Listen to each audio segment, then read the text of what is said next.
Okay, so let's see how this goes.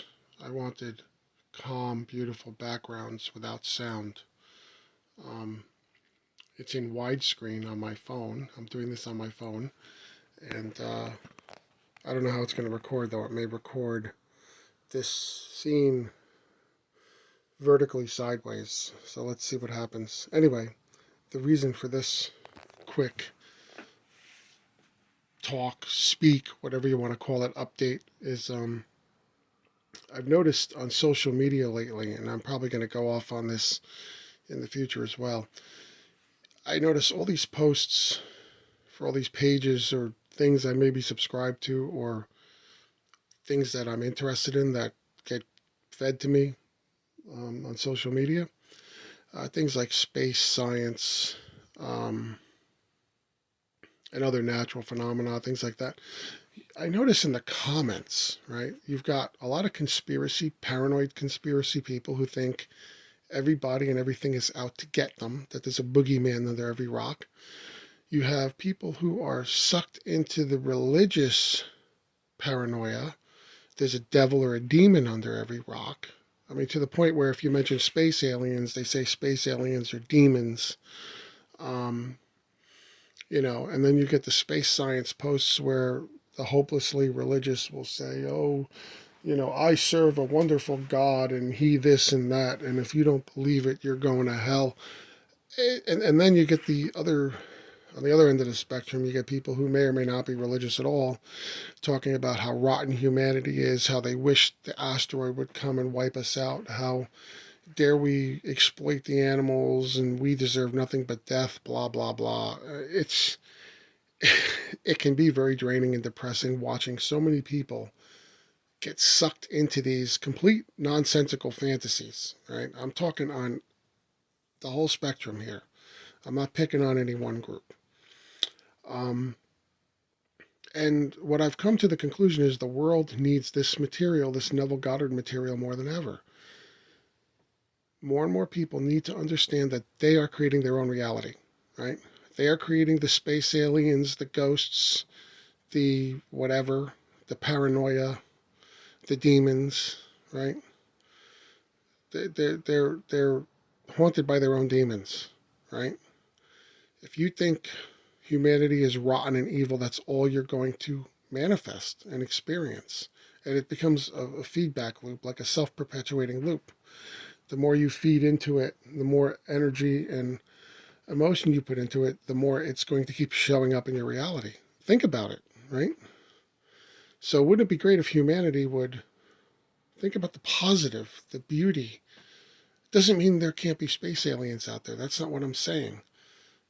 But they can be wonderful, right? If they are out there, they're probably just like us in that they're God incarnate, just in a different form, right? Humanoid, not human, whatever. Um, so there's a lot of beauty out there, and there can be peace, and there can be no wars if humanity would embrace the positivity, embrace love, embrace, as Neville said, noble things. You would wish for noble things for your fellow creatures, right? You treat everyone as Jesus said. Treat others as you want to be treated. Um, you know, treat animals well. St. Francis of Assisi, right? Treat children well. Jesus, let the little children come to me. And you can insert whatever prophet or religious figure from other religions that you want here. I come from a Christian background, so that's what I'm more familiar with. But I'm sure there are analogs in other religions as well. There's nothing new here. Humanity has a shared experience, right?